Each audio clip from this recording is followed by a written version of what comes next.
A combination of limited jail space and liberal judges created a ripe environment for criminals, especially juveniles, who, along with drug addicts, accounted for nearly all of New York's street crime.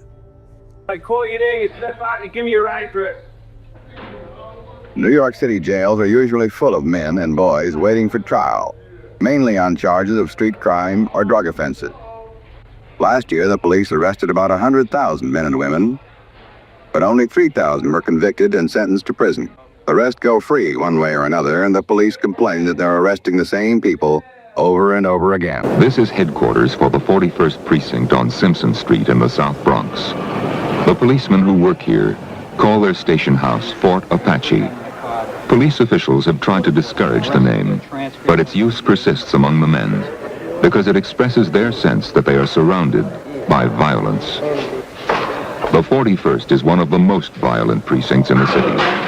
Last year, nearly 11,000 serious crimes were reported here, one for every 15 residents.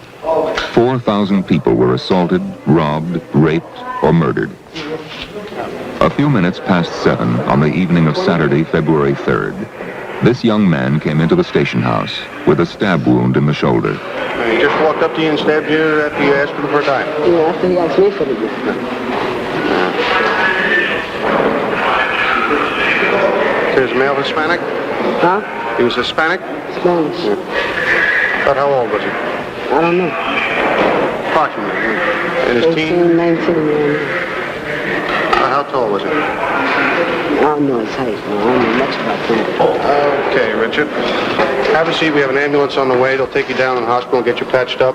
Detectives will notify you, and you can go look through the, look at the pictures, and if you can recognize them, we'll go out and make the arrest. He had been asked for a dime and stabbed. It was the start of another Saturday night at Fort Apache. That was juvies. We was going in and we was going as in C-74. You still had a fight because in C-74 you were adults, and a lot of slashing, a lot of robbing. This boy was 15 at the time of his arrest with two friends for mugging and killing a man on the street. In a form of plea bargaining, he agreed to a second-degree manslaughter charge. The judge gave him 18 months in a state training school, the maximum legal penalty.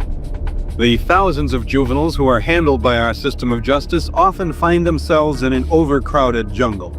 We go through the charade of bringing in and talk in terms of treatment and rehabilitation, and certainly we don't have the wherewithal to actually do it. So as a result, he gets no treatment and very little rehabilitation, and he is right back on the street within a very short period of time. We have to worry about society. We have to start thinking about the victims. They have rights too. We have to confine these hoodlums and protect society.